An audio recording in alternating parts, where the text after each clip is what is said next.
these are truly remarkable times.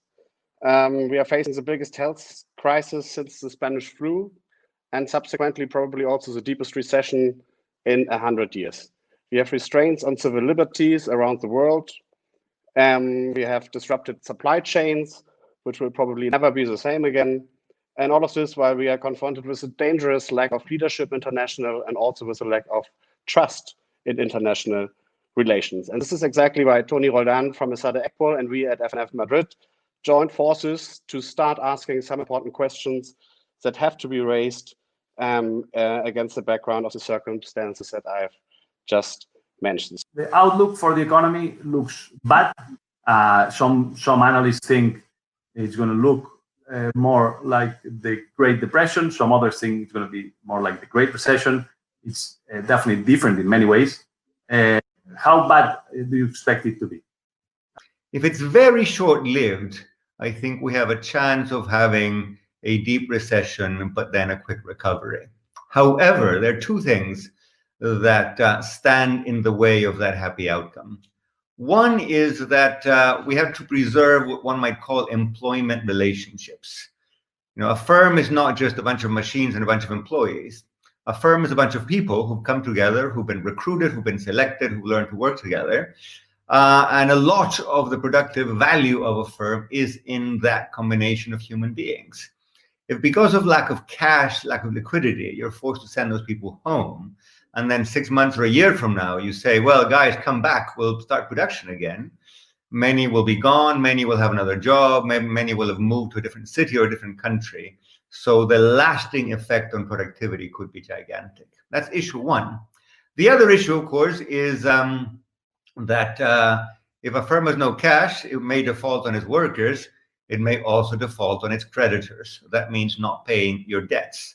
And it is very easy to envision situations in which a productive and employment crisis morphs into a financial crisis.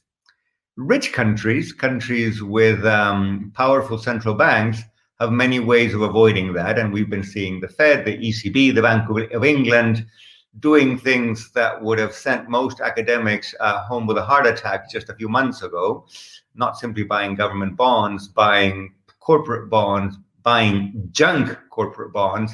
So I think there's a pretty good chance that in Europe and the UK and the US, a full-fledged financial crisis may be averted. If you're a middle-class citizen in a middle-class country, you can go home for 2 months, not make any money, come back, get your paycheck in month 3 and live with it. If you're a guy who sells candy in the bus or on the sidewalk in Mumbai or in Sao Paulo or in Manila, chances are you don't have any savings, you don't have any other sources of income. So if you don't go out and work, you simply don't eat. Secondly, because lots of firms in developing countries are informal firms and lots of employment relationships are employment, government can't step in and say, I'll pay your wage for 3 months because there's no contract, there's no pre-specified wage. Who is the government going to pay? At what rate is it going to pay? And in addition, lots of emerging countries are suffering from sort of not a double whammy, but a quadruple whammy.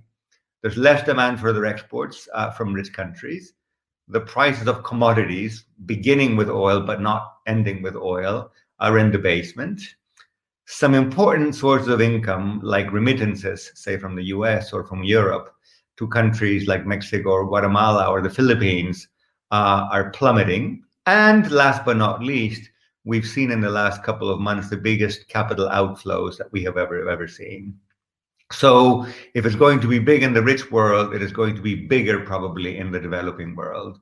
For the last 60, 70 years, since the Second World War, the large amounts of progress we have achieved in many ways are related to the globalization and to the free movement of people. What are your views on this? Is that change going to be structural? What do you think? How is this going to affect globalization? Everything to how we travel in planes, to how we travel in trains, to how we stand in beaches or in our holidays, our restaurants, etc., is going to have to change. And that affects, crucially, a lot of what globalization has achieved.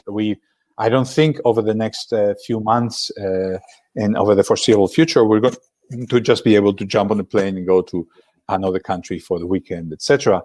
If some countries, let's say the Schengen area, manages to contain this, then it's really endemic in places, for example, like Africa or like Latin America. You can envision clearly how borders will be closed and people will be told they cannot come from certain places. There is a risk in this crisis that we engage in confirmation bias, meaning enemies of globalization are saying, yes, of course, this is the end of globalization. People worried about inequality are saying the crisis will deepen inequality. People who worry about XYZ are saying, yeah, I told you, XYZ were going to be an issue. I would be a little bit more careful. I agree with Luis that there are two dimensions in which we will see changes. Clearly, in the mobility of people, we were seeing changes, at least in Europe, long before this crisis, and some of that will continue. Parenthetically, I will note, just as a footnote, that the flows of people that cause much concern and political crises in Europe are tiny by the kind, compared to the flows of people we're seeing in other parts of the world. And where essential or strategic supplies are concerned, yes, I think we may see a bit more government intervention. But I think the firms themselves will begin to look at making supply chains more secure, more than a 0-1 black and white situation in which is all globalization, no globalization. I think you may have a reshuffling of globalizations in which there are some winners and there are some losers, but I'm pretty sure we will continue to trade. So yeah, continuing with what you say, I find really relevant the debate as regards to what's going to happen with populism and nationalism. So my first point is we should not simply sit, have a drink and expect that because they are bungling incompetence, the populace will be booted out. That would be way too optimistic, way too complacent. Now, I think what will really make a difference is whether coming out of this crisis, the populations feel that it was hard, we suffered, but we were all in it together, as opposed to, once again, some people got a privilege, some people got an easy ride, others did not. I'm speaking from West London right now, and I've been talking to lots of my English friends about London today compared to London in 1940. The city was locked down back then, the city is locked down today. And what many English historians say, I'm reading a great book about London during the war, is that the sense of national unity and national purpose that has been very clear in the UK for the last 40 years, even during some pretty bad economic times in the 60s and 70s, came from the fact that the war was terrible, but the British stood shoulder to shoulder, and they defeated the fascists, they defeated the Nazis, and the rich guy from Oxford and the poor kid from a mining town both were in the same trench fighting the same enemy. If Western countries can come out of this crisis in the spirit in which people, applaud the NHS every Thursday night in London, or in the spirit in which people in Barcelona or Madrid applaud health workers, or in New York, they do exactly the same thing, and people clap to show respect for first responders. In that sense, I think the institutions of liberal democratic government will have been strengthened. They will be viewed as they work for us. They don't necessarily just work for them. But I can also imagine an outcome which is not 1945. It looks more like 2010, in which people say there are these academics and these lawyers and these professionals who are sitting in their comfortable apartments, and they keep working from home and they keep getting paychecks. And I work in a pizza parlor, and the pizza parlor is closed, and I can't do my job, and I'm not getting paid. So society again fragments into many identities, and some identities feel disrespected and mistreated by other people. In which case, almost regardless of public policy, the institution of government and the institution of liberal democracy will come out a little shaken. Which one of the two will it be? I think, as I say in the United States, the jury's still out. but we will know pretty soon. So how do you think the inequality story will affect politics, and how do you think we can change that, or we can influence to minimize in the best possible way the inequalities that are rising? The biggest gap in this crisis is between those who can work at home and those who can't. So the difference between those who can work at home and those who can't is a difference that is going to affect information workers that were already helped by the information revolution versus the rest. So that's something that goes in the same direction as past changes. But there is one thing that I think is important. In the past, let's say in the 1990s, when you would ask any of us, what do you think the internet will do? And we think it will go against big cities and in favor of rural areas. That didn't happen. The internet helped cities because people wanted to bump on each other, and creative types want to be together with other creative types.